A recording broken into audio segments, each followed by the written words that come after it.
Hello everyone, welcome back to your own channel scientia.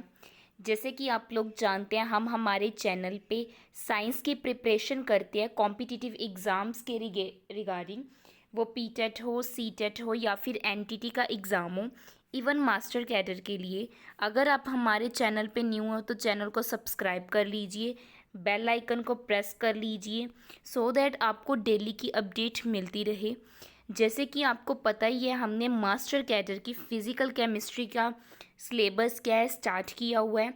हम first chapter complete कर चुके हैं और सेकंड चैप्टर भी ऑलमोस्ट कंप्लीट होने वाला है, आज कंप्लीट हो जाएगा। अगर आपने सेकंड चैप्टर की फ़र्स्ट 2 वीडियोस नहीं देखी हैं तो उनको देख लीजिए सो दैट आपका बेसिक क्लियर हो जाए, क्योंकि हमने हर टॉपिक क्या है सिलेबस वाइज किया है। ठीक है जी, लेट अस स्टार्ट। आज का जो हम टॉपिक है हम वो स्टार्ट करते हैं। आज का जो टॉपिक है वो एटॉमिक स्ट्रक्चर का पार्ट 3 है। हम फर्स्ट 2 पार्ट कर चुके हैं, ये आपका पार्ट 2 होगा। ठीक है जी, इनमें जो जो चीज़ें आपकी रह गई थी उनको कंप्लीट किया जाएगा। लास्ट हमने बात कर ली थी हमारा स्पेक्ट्रम के बारे में।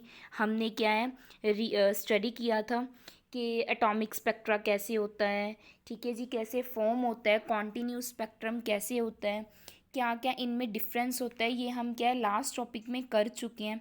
अब्जॉर्प्शन स्पेक्ट्रम के बारे में, इन सब के बारे में हम डिटेल में बात कर चुके हैं। आज हम बात करेंगे हाइड्रोजन स्पेक्ट्रम के बारे में। आज हम क्या है बात करेंगे हाइड्रोजन स्पेक्ट्रम के बारे में कि हाइड्रोजन स्पेक्ट्रम होता क्या है। देखिए, नेम से ही क्लियर है, हाइड्रोजन स्पेक्ट्रम नेम से ही क्लियर है कि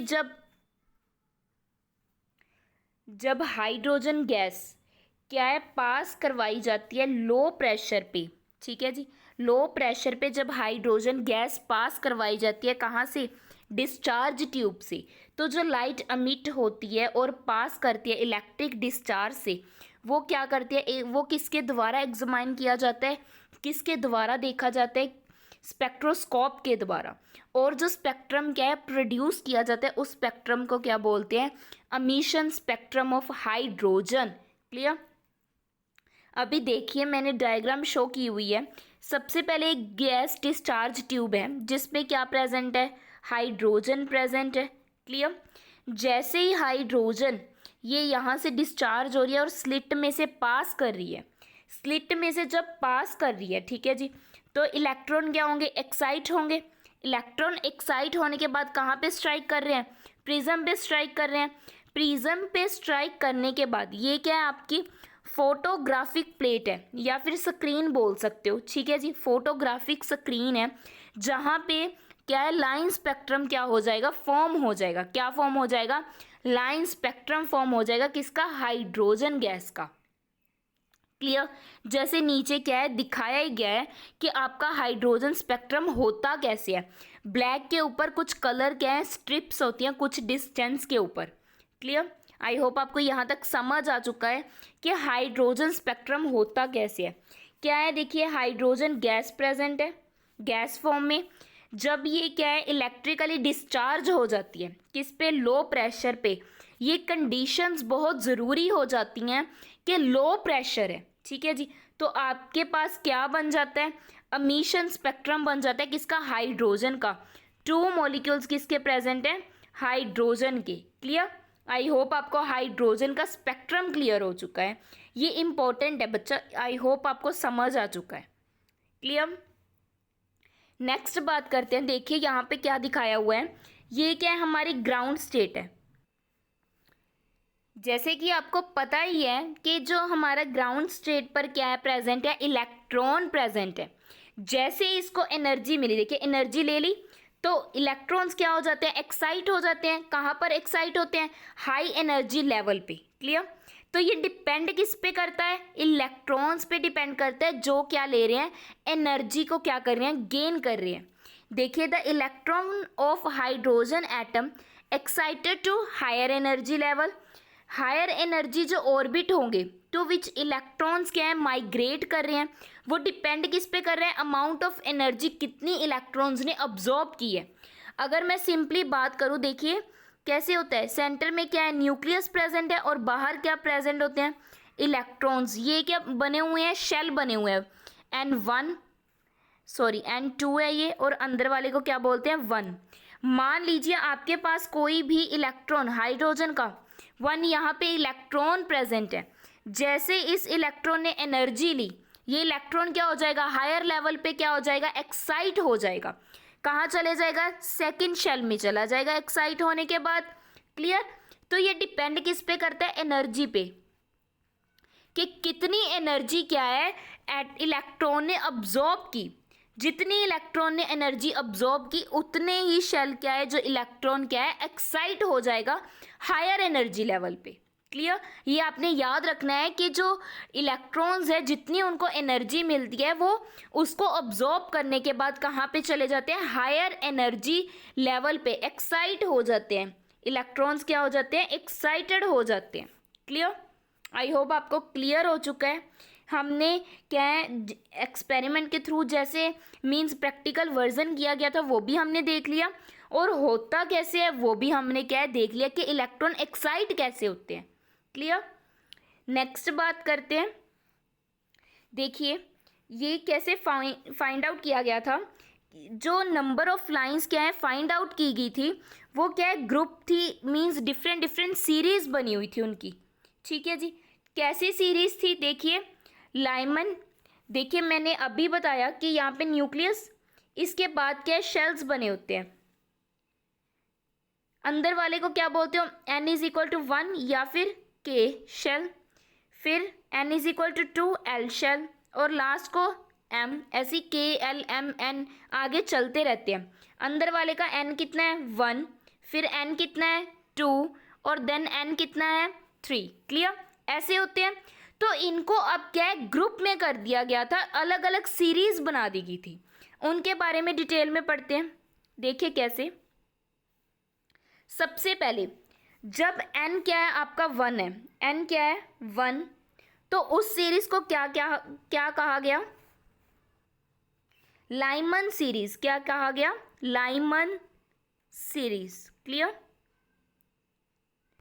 और जो सेकंड, जब n=2 होता है, तो वो सीरीज को क्या कहा जाता है, बाल्मर सीरीज। क्या कहा जाता है, बाल्मर सीरीज। क्लियर।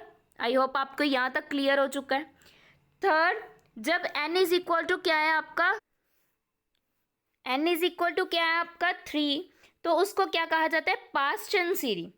अगर आपका n 4 के इक्वल है तो वो ब्रैकेट सीरीज है, और n 5 P1, यहाँ तक आपको सफिशेंट है। ठीक है जी।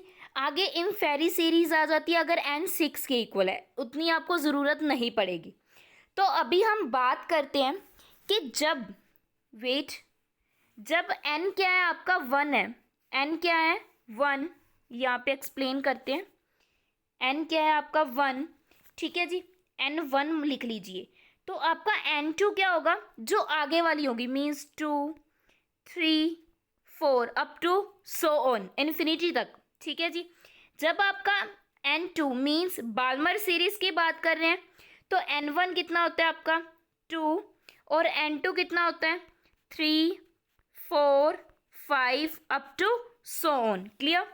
अगर मैं बात करूं थर्ड सीरीज की, कौन सी थी, पास्चन सीरीज, यहाँ पे क्या है, n1 कितना होगा 3, तो आपका n2 कितना होगा 4, 5, 6। अब आप बोलोगे मैम n1 n2 क्या है, ये हम कर क्या रहे हैं बच्चा, ये क्या है, ट्रांजिशंस शो कर रहा है। क्या शो कर रहा है, ट्रांजिशंस शो कर रहा है। डायग्राम में देखते हैं साथ साथ, यहाँ पे देखिए, transitions from first shell to other shell. ये क्या है आपका फर्स्ट शेल, और ये अदर शेल में जो ट्रांजिशंस हो रही हैं इलेक्ट्रॉन्स की, उनको क्या है, शो किया गया है। ठीक है जी। देखिए n1 है, मीन्स फर्स्ट शेल है आपका, और 2, 3, 4 आगे कोई भी शेल हो सकता है। इनमें से जब ट्रांजिशंस होती हैं, इनको क्या कहा जाता है, लाइमन सीरीज की ट्रांजिशन। देखिए यहाँ पे सभी की सभी n1 में आ रही हैं, फर्स्ट में आ रही हैं, ग्राउंड स्टेट में आ रही हैं। आ कहाँ से रही हैं, 2 से, 3 से, 4 से, 5 से, 6 से, 7 से, मीन्स आ कहीं से भी सकती हैं, बट ये है क्या, आपकी लाइमन सीरीज आएंगी कहाँ पे, n1 पे। ठीक है जी। जब आपकी n1 क्या होगी, 1 होगी। क्लियर? आई होप आपको समझ आ गया मैं कहना क्या चाहती हूँ, कि ये डिपेंड करता है कि आपकी जो सीरीज़ है वो n1 पे आ रही है तो लाइमन, अगर n इज इक्वल टू 2 पे आ रही है तो बाल्मर, अगर n इज इक्वल टू 3 पे मीन्स फर्स्ट 3 पे तो पास्टन, फिर ब्रैकेट और फिर पिफन, और आ कहीं से भी सकती हूँ बट लेवल उनसे एक अबव होना चाहिए। अगर आपका n1 1 है तो आगे क्या होगा, n2 कितना होगा, 2 3 4। क्लियर? अभी आपका n1 कितना था, 2, तो n2 कितना हो गया, 3 4 5। क्लियर? आई होप आपको समझ आ गया होगा। अभी एक बात और कर लेते हैं, यहीं पे बता देती हूँ वो भी, वेट, हाँ जी, यहाँ पे देखिए जो लाइमन सीरीज है इनको क्या कहा जाता है, यूवी, मीन्स ये अल्ट्रा वायलेट रीजन में पाई जाती हैं। ठीक है? अगर मैं बाल्मर की बात करूं तो ये विजिबल रीजन में पाई जाती है। कहाँ पे, विजिबल रीजन में।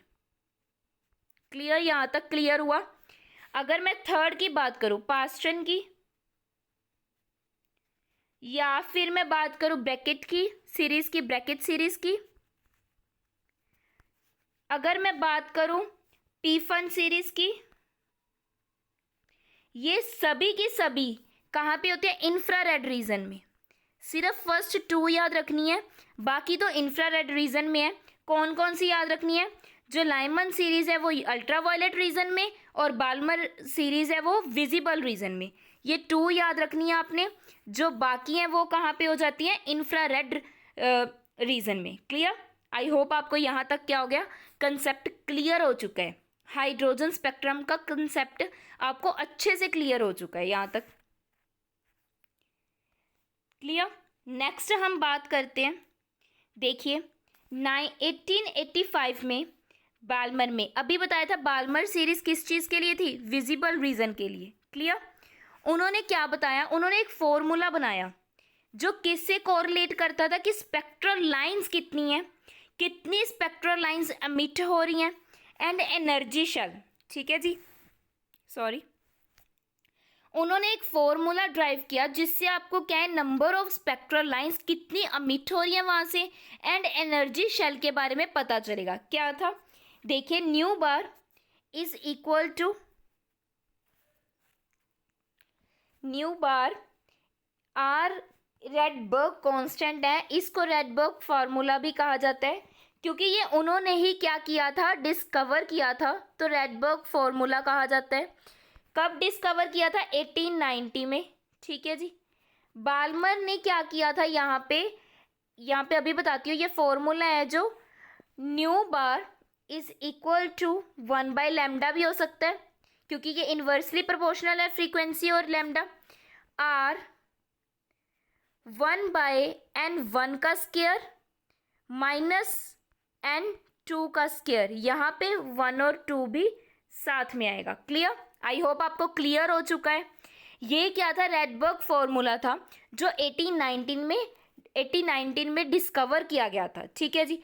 तो बाल्मर सीरीज में क्या था, बाल्मर ने क्या प्रपोज किया, क्या न्यू चीज़ डिस्कवर की थी, उन्होंने कहा था कि बाल्मर सीरीज के लिए n1 कितना होता है, 2, तो nu bar is equal to R 1/2 का स्क्वायर माइनस n2 का स्क्वायर, 2 कोई भी लेवल हो सकता है। ये फॉर्मूला उन्होंने क्या किया था, अपने लिए डिस्कवर किया था, जो विजिबल रीजन के लिए था। किस रीजन के लिए, विजिबल रीजन के लिए।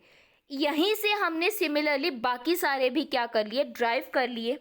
अगर आप लाइमन की बात कर रहे हो, आपका n1 कितना है, 1, तो आप क्या लिखोगे, nu bar is equal to 1/λ is equal to R upon 1 का स्क्वायर माइनस 1 n2 का स्क्वायर। क्लियर यहाँ तक? दैट मीन्स आपको ये सब चीज़ें क्या है, क्लियर हो चुकी है। अभी आप पूछोगे कि आर की वैल्यू, ये आपको याद करनी पड़ेगी। आर की वैल्यू होती है 109,677.76, क्लियर, पर सेंटीमीटर। यहाँ तक आई होप आपको क्या है, क्लियर हो चुका है। इन्हीं के बेसिस पे आपको क्या है, न्यूमेरिकल्स आते हैं। इसको रेडबर्ग फार्मूला भी कहा जाता है। आई होप आपको समझ आ चुका है, क्लियर हो चुका है कंसेप्ट कंप्लीटली। नेक्स्ट बात करते हैं, देखिए न्यूमेरिकल सॉल्व करते हैं। क्या कहा गया है, if the series limiting wavelength of Lyman series for the hydrogen atom is 912 Armstrong. क्या दिया हुआ है आपको, लाइमन सीरीज की वेवलेंथ दी हुई है, कितनी, 912 आर्मस्ट्रॉन्ग। क्लियर। इसके बाद क्या है, then the series limiting wavelength for Balmer series, आपने बाल्मर सीरीज के लिए निकालना है। क्लियर। सबसे पहले फॉर्मूला क्या लिखाया, अब भी लिखवाया मैंने, nu bar is equal to 1/λ, clear, wait, R is equal to R 1/n1 का स्क्वायर माइनस 1/n2 का स्क्वायर, यही फॉर्मूला था। पहले हम क्या करेंगे, लाइमन सीरीज के बारे में, लाइमन सीरीज जो कहा गया है उसको सॉल्व करेंगे।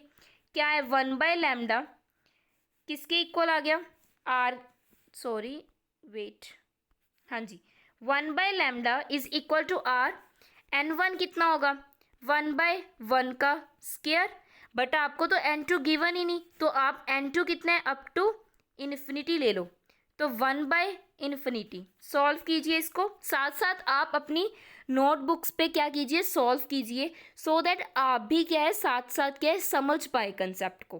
क्लियर।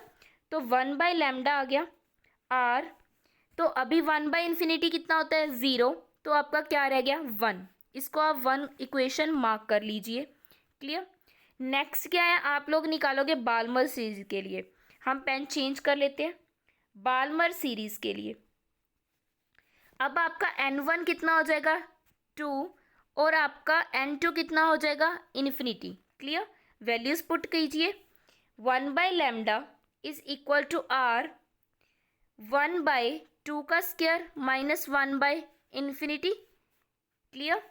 क्या बन गया, 1/λ इज इक्वल टू आर 1/4, क्योंकि 1/∞ कितना होता है, 0। ये आपका क्या आ गई, सेकेंड इक्वेशन आ गई। क्लियर। यहाँ तक आपकी क्या आ गई, सेकेंड इक्वेशन आ गई। दैट मीन्स यहाँ पे हम मेंशन कर देते हैं ये बाल्मर सीरीज का है, और जो ऊपर हमने निकाला वो लाइमन सीरीज का है। क्लियर। यहाँ तक क्लियर हुआ आपको, आपने लैम्डा आई होप साथ साथ में निकाल लिया। तो आगे आप क्या करने वाले हो, देखिए यहाँ पे आपका क्या बन गया, आर 1/4 आ गया आपका। तो लैम्डा बी की अगर मैं वैल्यू लिखना चाहूँ, कितनी आ गई, 4/r, ऑपोजिट हो जाएगा क्योंकि 1/λ था, तो देखिए मैं ऊपर दिखा देती हूँ, 1/λ था, जब इसका इन्वर्स करोगे तो इसका भी इन्वर्स हो जाएगा, 4 ऊपर चला जाएगा, आर क्या आ जाएगा, नीचे। ये तो मैथ्स के सिंपल बेसिक चीज़ें हैं, आई होप आप समझ चुके होगे। ठीक है जी। अभी इसको मैं ऐसे लिख सकती हूँ, लैम्डा बी मीन्स बाल्मर की 4 1/r। अभी बताइए ये 1/r की वैल्यू ये वाली पुट कर सकते हैं, अगर मैं इसको क्या लिख दूँ, 1/r is equal to lambda लिख सकती हूँ फर्स्ट इक्वेशन को। तो ये क्या वैल्यू आप यहाँ पे क्या कर सकते हो, पुट कर सकते हो। तो क्या बन जाएगा, 4 × लैम्डा एल, यहाँ पे क्या रहेगा, lambda B means wavelength of Balmer series is equal to 4 times of wavelength of Lyman series.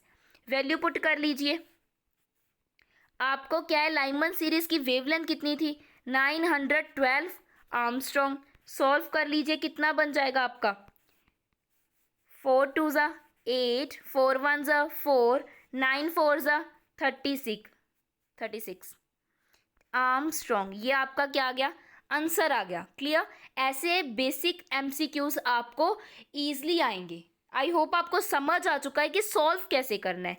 एक बार अगर आपको ना समझ आए तो दोबारा वीडियो को देख लेना, या फिर खुद आप साथ साथ सॉल्व करके भी देख लेना, तो भी आपका ईजिली ये न्यूमेरिकल हो जाएगा। क्लियर। नेक्स्ट बात करते हैं, calculate the number of spectral lines. अगर आपने स्पेक्ट्रल लाइंस फाइंड आउट करनी है, आपको क्वेश्चन में आ जाती है और ऐसे क्वेश्चंस आते भी हैं, तब आपने क्या करना है, अगर आपको total number of spectral lines बताई हुई है 1 2 3 अप टू n2 - n1, तो आपका फॉर्मूला क्या होगा, n2 - n1 + 1/2। क्लियर। n2 क्या है आपका, हायर स्टेट, हमेशा याद रखना है N2 क्या है आपकी हायर स्टेट और N1 क्या है आपकी लोअर स्टेट, ठीक है जी, या ग्राउंड स्टेट। क्लियर? इस वे से आप इजीली सॉल्व कर सकते हो। क्लियर? इसके बाद अगर आपको N1 क्या दिया हुआ है 1 दिया हुआ है तो total number of spectral lines कितनी होती है N-1/2। ये दोनों फॉर्मूले आपने क्या है याद रखने हैं, इंपॉर्टेंट है, एग्जाम में इजली बन जाते हैं। ठीक है जी, नेक्स्ट बात करते हैं इनके एमसीक्यूज के बारे में। देखिए, when the electron of hydrogen jump from n is equal to 4 to the n is equal to 1, तो हायर स्टेट क्या हुई n is equal to 4, that means आपकी N2 कितना हुआ 4। क्लियर? कहाँ तक आई n इज इक्वल टू 1, तो आपका N1 कितना हुआ 1। तो number of possible spectral lines निकालनी है। स्पेक्ट्रल लाइंस का फॉर्मूला क्या होता है N2 माइनस N1, अभी बताया मैंने, फिर N2 minus N1 plus 1/2। Clear? Value put कर लीजिए, क्या क्या वैल्यू है आपके पास। N2 4 पे हायर स्टेट और कहाँ पे आके फॉल हुई 1 पे, तो 4 माइनस 1 प्लस 1। क्लियर? यहाँ पे डिवाइड बाय 2, 1 से 1 कैंसल, तो 4 माइनस 1 क्या रह गया आपके पास 3 इंटू 4/2, 2 से 4 cancel 2, 3 is equal to 6। 6 spectral lines आपका क्या आ गया, आंसर आ गया। क्लियर? समझ में आया? इजी। नेक्स्ट बात करते हैं, देखिए ये भी एमसीक्यू है। The number of spectral lines, sorry question है, that are possible when electrons in 7th shell. 7 shell में है तो N2 कितना है आपके पास 7। Clear? In different hydrogen atom return कहाँ पे कर रहे हैं 2nd शेल में, तो N1 कितना हुआ आपका 2। सिमिलर है, सेम क्वेश्चन है लास्ट जैसे। ये आपने सॉल्व करके कमेंट बॉक्स में क्या है इसका आंसर बताना है। ये क्वेश्चन पे आपके और मैं बताऊंगी आपका आंसर ठीक है या नहीं है, ये आप खुद सॉल्व करोगे एग्जाम्पल। क्लियर है जी? नेक्स्ट बात करते हैं क्वांटम नंबर के बारे में। लास्ट टॉपिक है इस चैप्टर का आपका, अच्छे से समझना, और अगर आपका कोई भी डाउट होता है तो आप कमेंट करके पूछ सकते हो। क्लियर है जी? और प्लीज़ चैनल को सब्सक्राइब कीजिए और शेयर कीजिए अपने फ्रेंड्स के साथ, जितना भी हो सके मैक्सिमम टू मैक्सिमम शेयर कीजिए। मुझे भी मोटिवेशन मिलती है अगर आप वीडियो को लाइक करते हो, कमेंट करते हो, बट फिर भी अब मैं इतनी कोशिश करती हूँ अच्छे बनाने की, आप कमेंट करते ही नहीं हो ना लाइक करते हो। चैनल को सब्सक्राइब कीजिए प्लीज़, फीडबैक दीजिए, मुझे भी अच्छा लगता है कि मैं डेली अपडेट करूँ वीडियो, डेली वीडियो बनाऊँ, बट आप लोग क्या है कोई रिस्पॉन्स ही नहीं देते हो। प्लीज़ रिस्पॉन्स दिया कीजिए। क्वांटम नंबर, देखिए क्वांटम नंबर क्या होते हैं, ये क्या है नंबर का सेट है जो यूज़ किया जाता है कुछ भी पोजीशन और एनर्जी को डिस्क्राइब करने के लिए। किसी भी इलेक्ट्रॉन का, किसी जो भी एटम में इलेक्ट्रॉन प्रेजेंट हैं उनकी पोजीशन और एनर्जी को डिस्क्राइब करने के लिए ये क्या होता है एक सेट होता है नंबर्स का। ठीक है जी? मेनली 4 क्वांटम नंबर्स हैं हमारे पास। कौन कौन से? First principle quantum number, azimuthal quantum number, magnetic quantum number, spin quantum number. इनके बारे में डिटेल में डिस्कस करेंगे, ध्यान से सुनिएगा। Let us start. सबसे पहला कौन सा है principal quantum number. Principal quantum number क्या होता है, इसको डिनोट किया जाता है स्मॉल एन से। ठीक है, स्मॉल एन से। ये डिस्कवर किन्होंने किया था, बोहर ने।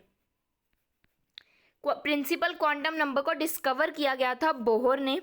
और जो एन है ये आपका क्या डिस्क्राइब करता है, size and energy of electron, के इलेक्ट्रॉन की एनर्जी कैसी है और इलेक्ट्रॉन का साइज कैसा है।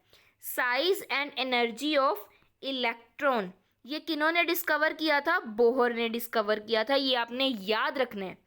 ठीक है जी? एनर्जी कैसे, कि कौन से लेवल पे जो इलेक्ट्रॉन है प्रेजेंट है। क्लियर? अब देखिए मैंने साइड पे डायग्राम बनाई हुई है।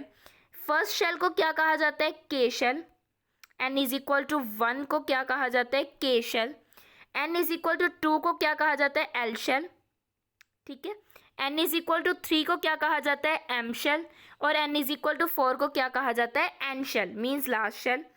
ऐसे क्या है, आपको पता चल जाता है कि इलेक्ट्रॉन कौन से शेल में या कौन से लेवल में प्रेजेंट है, उनकी क्या एनर्जी है। एक बात और बता दूं, अगर आपने number of electrons find out करने हैं, ये आपने 9th क्लास में पढ़ा होगा, अगर आप टीच भी करते हो तो भी आपको पता होगा। अगर आपने number of electrons find out करने हैं किसी भी शेल के, तो उसका फॉर्मूला क्या होता है, 2n स्क्वायर। क्लियर। अभी देखिए, अगर मैं n इज इक्वल टू 1 की बात कर रही हूँ, के शेल की बात कर रही हूँ, तो कितना हो गया 2, 1 का स्क्वायर कितना हो गया 2। क्लियर। अगर मैं n इज इक्वल टू 2 की बात कर रही हूँ, तो 2 का स्क्वायर कितना हो गया 8। क्लियर। अगर मैं थर्ड शेल की बात कर रही हूँ, तो कितना बन गया 2, 3 का स्क्वायर कितना आ गया 18। क्लियर। ऐसे आप क्या है, अच्छे से क्या है, निकाल सकते हो कि नंबर ऑफ इलेक्ट्रॉन्स कितने प्रेजेंट है। आई होप आपको प्रिंसिपल क्वांटम नंबर क्या है समझ आ चुका है। इतना आपके लिए इनफ है, इससे ज़्यादा करने की ज़रूरत नहीं है। इसी बेसिस पे क्या है, आपके क्वेश्चन बन सकते हैं। नेक्स्ट बात करते हैं एजीम्यूथल क्वांटम नंबर के बारे में। देखिए क्या होता है एजीम्यूथल क्वांटम नंबर। इसको इंडिकेट किया जाता है स्मॉल एल के साथ। ठीक है जी। ये आपको किस चीज़ के बारे में बताते हैं, शेप के बारे में। किस चीज़ के बारे में, शेप के बारे में बताते हैं। ठीक है जी। या फिर आप कैसे, ये किन्होंने डिस्कवर किया था, सोमरफील्ड साइंटिस्ट हुए हैं हमारे, सोमरफील्ड। उन्होंने डिस्कवर किया था किसको, एजीम्यूथल क्वांटम नंबर को। देखिए यहाँ पे देखिए, अगर आपका L 0 है तो आपका क्या है, एस शेल आ गया। एस शेल की शेप क्या होती है, स्फेरिकल। अगर आपका L इज इक्वल टू 1 है तो प्रिंसिपल क्वांटम नंबर, और इसकी शेप कैसी होती है, डम्बल। जैसे ये px की बना दी मैंने। क्लियर। px की बन गई। अगर मैं बात करूं L आपका 2 है, ठीक है जी, sorry, L is equal to 2 है, तो D कैसी बनेगी, क्लोवर लीफ जैसे। अगर थर्ड की तो फंडामेंटल F, ये 2 बहुत ज़्यादा कॉम्प्लेक्स है, इसकी आपको ज़रूरत ही नहीं पड़ेगी। क्लियर। यहीं पे क्वेश्चन बनता है, अगर आपने नंबर ऑफ शेल्स निकालने हैं, क्या निकालना है, नंबर ऑफ सब शेल्स निकालने हैं। जैसे पीछे मैंने नंबर ऑफ इलेक्ट्रॉन्स बताया, इसमें अगर नंबर ऑफ सब शेल निकालने हैं, किसमें, इन मेन शेल में कितने होते हैं number of sub shell main shell में, तो कैसे निकाल सकते हो, L is equal to n minus 1। Clear. जैसे अगर मैं बात करूं, आपका प्रिंसिपल क्वांटम नंबर 2 है, तो L 2 माइनस 1 कितना आ गया 1। L 1 के लिए कौन सी शेप थी, देखिए P, तो आपकी कैसे बनेगी, ऐसी डम्बल शेप बनेगी। ठीक है जी। क्लियर। आई होप आपको समझ आ चुका है, सॉरी, आई होप आपको क्लियर हो चुका है कंसेप्ट। नेक्स्ट बात करते हैं मैग्नेटिक क्वांटम नंबर के बारे में। देखिए मैग्नेटिक क्वांटम नंबर, ये क्या है, लैंडे-ज़ीमन ने डिस्कवर किया था। लैंडे-ज़ीमन ने डिस्कवर किया था मैग्नेटिक क्वांटम नंबर को, और इसको इंडिकेट किया जाता है स्मॉल m के बारे में। ये रिप्रेजेंट क्या करते हैं, ओरिएंटेशन ऑफ एन ऑर्बिटल। किसी भी ऑर्बिटल की ओरिएंटेशन किसके अराउंड, न्यूक्लियस के अराउंड कैसी ओरिएंटेशन है। ठीक है जी। m को फाइंड आउट कैसे करते हैं, m minus L2 plus L। ठीक है। क्लियर। जैसे मैं बात करूं, हमने L क्या ले लिया 2, तो m की वैल्यू क्या आ जाएगी, m की वैल्यू आ जाएगी -2, -1, 0, 1, 2। क्लियर। अगर मैं L ले लूँ 3, तो m की वैल्यू क्या आ जाएगी, -3, -2, -1, 0, 1, 2, 3। क्लियर। आई होप आपको समझ आ चुका हो। अब इसको फॉर्मूला क्या है, अगर आपने डायरेक्ट लिखना हो, m is equal to 2l plus 1। इससे आपको क्या पता चल जाएगा, ओरिएंटेशन पता चल जाएगी किसकी, जितने भी आपके पास इलेक्ट्रॉन्स प्रेजेंट है। क्लियर। आई होप आपको क्या है ये समझ आ चुका है। आपका जो थर्ड क्वांटम नंबर है मैग्नेटिक क्वांटम नंबर, आई होप आपको ये क्लियर हो चुका है, कोई भी डाउट नहीं होगा यहाँ तक आपको। अगर आपका कोई डाउट है तो आप कमेंट करके ईजिली पूछ सकते हो। नेक्स्ट बात करते हैं नेक्स्ट क्वांटम नंबर के बारे में, स्पिन क्वांटम नंबर के बारे में। देखिए जो स्पिन क्वांटम नंबर है वो एलन बेक एंड गोल्डस्मिथ ने दिया था, इन्होंने डिस्कवर किया था। इन्होंने कहा कि कोई ना कोई मूवमेंट तो है इलेक्ट्रॉन्स के बीच में। ये इन्होंने बताया था कि इलेक्ट्रॉन्स है इनकी कोई ना कोई स्पिन तो है। डायरेक्शन के बारे में बात की थी, स्पिनिंग का मतलब है कोई ना कोई डायरेक्शन में तो इनकी मूवमेंट हो रही है, ठीक है जी। तो इन्होंने क्या कहा था कि मेनली जो क्वांटम नंबर है या इलेक्ट्रॉन्स हैं इनकी टू टाइप्स की स्पिन होती है, जिसको आप इंडिकेट करते हो प्लस माइनस हाफ। या तो ये क्लॉकवाइज रोटेशन करेंगे या ये एंटी क्लॉकवाइज रोटेशन करेंगे। मीन्स इनकी टू टाइप से स्पिन होगी, या क्लॉकवाइज स्पिन होगी या क्या होगी एंटी क्लॉकवाइज स्पिन होगी, ठीक है जी। ये क्लॉकवाइज या फिर एंटी क्लॉकवाइज क्या होगी इनकी स्पिन होगी। क्लियर? आई होप आपको समझ आ चुका है और कोई भी डाउट नहीं रहा होगा।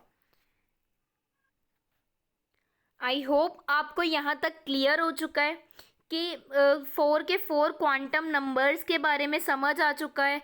Principal quantum number, azimuthal quantum number, magnetic quantum number, spin quantum number, इनके बेसिस पे क्वेश्चंस आते हैं। स्पेशली ये किन्होंने डिस्कवर किया था, किनके बारे में बात की गई थी, और इनके जो मेन फॉर्मूले जैसे इलेक्ट्रॉन्स फाइंड आउट करना या सबशेल फाइंड आउट करना। स्पिन टू टाइप्स की होती है, अगर मैं यहाँ पे लिख दूँ S is equal two plus minus half, ठीक है जी। किस चीज़ के बारे में बात करते हैं? डायरेक्शन के बारे में।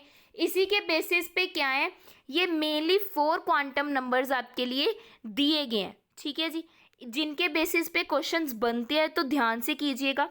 नेक्स्ट बात करते हैं पॉली एक्सक्लूजन प्रिंसिपल के बारे में। देखिए इनका मतलब क्या है। देखिए पॉली एक्सक्लूजन प्रिंसिपल ने किस चीज़ पे बात की थी कि कोई भी दो electrons have same set of quantum number. Means कोई भी दो इलेक्ट्रॉन्स हो उनके पास सेम क्वांटम नंबर नहीं हो सकता।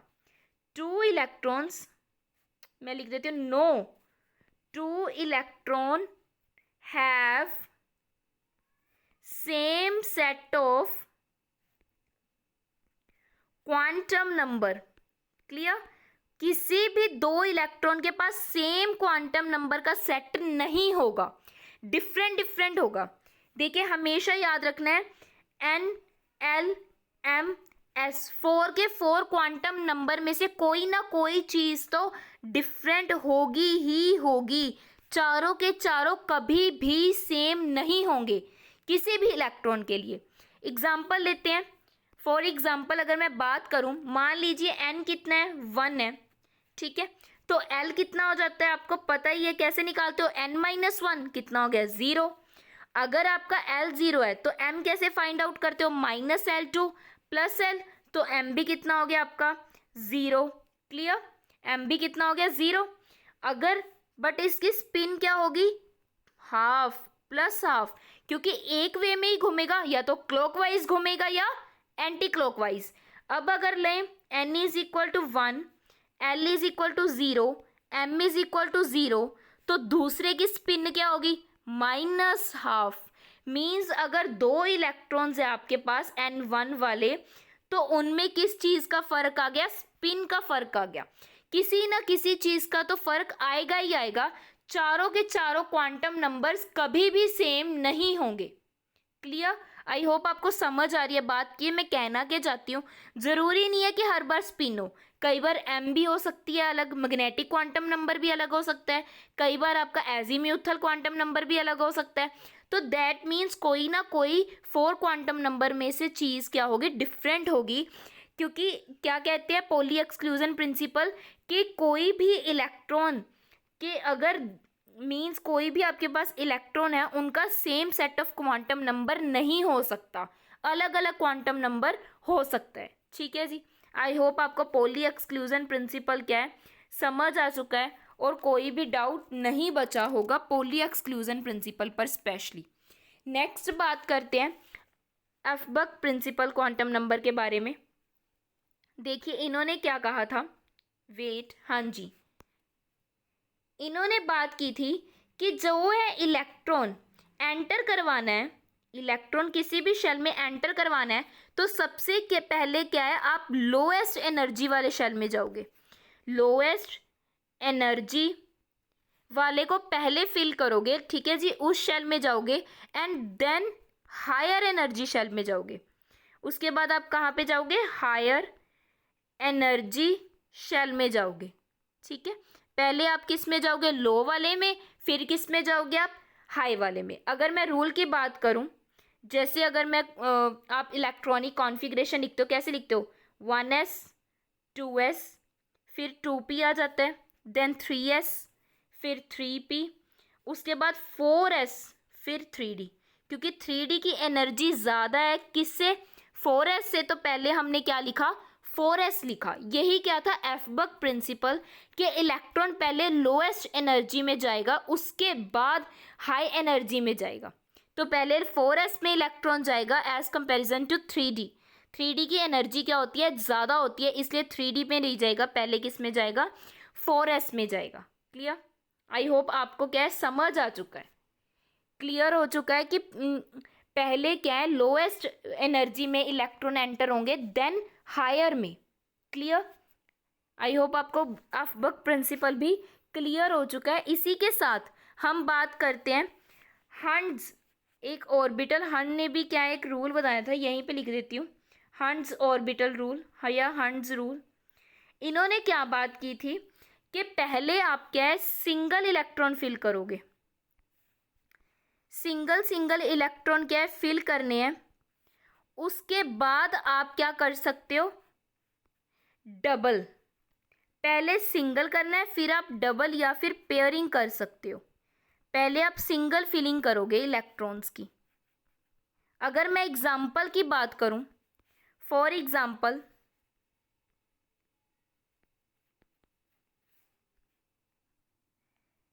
अगर मैं बात करूं कार्बन की, कार्बन का atomic number 6, configuration 1s2 2s2 2p2, देखिए 6 हो गए ना, 2 4 6। कैसे फिल करोगे आप, देखिए यहाँ पे आप 2s वाला और यहाँ पे 2p ऑर्बिटल 3 होते हैं, px py pz, तो 2s में तो 2 है फुली फिल्ड, 2p में कैसे फिल करोगे आप, 1 2। क्या कहना चाहते थे हंड रूल में कि यहाँ पे आप पहले ही px में ऐसे 2 नहीं फिल कर सकते, सिंगल सिंगल फिल होंगे, पेयरिंग नहीं करनी, अगर बच जाते तो पेयरिंग करनी है, अदरवाइज आपने पेयरिंग नहीं करनी। क्लियर, आप पहले सिंगल सिंगल फिल करोगे। एग्जाम्पल एक और ले लेते हैं, देखिए बात करें अगर ऑक्सीजन की, ऑक्सीजन का एटॉमिक नंबर 8, कॉन्फ़िगरेशन लिखिए 1s2 2s2 2p 4 4 + 2 6 + 2 8। क्लियर, तो कैसे फिल होंगे, सबसे पहले यहाँ पे 2s का और यहाँ पे 2p का। क्लियर, ऐसी फिलिंग करते हैं ना हम लोग, 2s का तो फुली फिल्ड है 2 आ गया, बट 2p में कितने हैं 4, पहले 1 x में ऐसे होता है ना, ये px ये py देन pz, तो 1 x में 1 y में 1 z में, अब 4th है, अब आप x का क्या कर दोगे, डबल कर दोगे px का। क्लियर, तो इस वे से हंड्स रूल ने डिस्क्राइब किया था कि आप पहले ही पेयरिंग नहीं करोगे। अगर हंड रूल्स को ब्रेक करें तो कैसे बनता, आप सीधे ही पहले 2 इसमें फिल करते 2 इसमें फिल करते और z क्या रह जाता, वैकेंट। ये तो बिल्कुल गलत रूल है, ऐसा रूल आपने कभी भी अप्लाई नहीं करना। पहले आप सिंगल सिंगल फिल करोगे, उसके बाद एक आपके पास बच गया था उसकी आपने क्या कर दी, पेयरिंग कर दी। क्लियर, यही क्या है आपका हंट्स रूल ने डिस्क्राइब किया था कि चाहे आपने ऑक्सीजन की बात की हमने, जिसमें क्या रह गए थे 4 लास्ट में, सिंगल सिंगल फिल किए और पीएक्स वाले क्या हो गए, डबल हो गए। फिर हमने किसकी बात की, कार्बन की, उसमें भी क्या था, पहले क्या की हमने, सिंगल सिंगल फिलिंग की। यही एक्सप्लेन किया था हंट्स रूल ने। आई होप आपको हंट्स रूल और एफबेक रूल और साथ में पॉली एक्सक्लूजन रूल आपको सभी के सभी क्या है, क्लियर हो चुके हैं, कोई भी डाउट नहीं रहा होगा। इसी के साथ आपका सेकंड चैप्टर भी क्या होता है, कंप्लीट होता है अकॉर्डिंग टू सिलेबस। अगर आपका कोई भी डाउट रह जाता है तो आप इजीली कमेंट करके पूछ सकते हो, ठीक है जी। और चैनल को सब्सक्राइब कर देना। आपका कंप्लीट हो चुका है चैप्टर, आप एक बार रिवीजन करके देख सकते हो। Clear? Thank you so much everyone. अगर आपको वीडियो अच्छी लगी हो, मेरी मेहनत आपको अच्छी लगती है तो प्लीज़ फीडबैक दीजिएगा और चैनल को सब्सक्राइब कीजिएगा और जितना हो सके अपने फ्रेंड्स के साथ शेयर कीजिएगा, ठीक है जी। लाइक कीजिए वीडियो को। Thank you so much.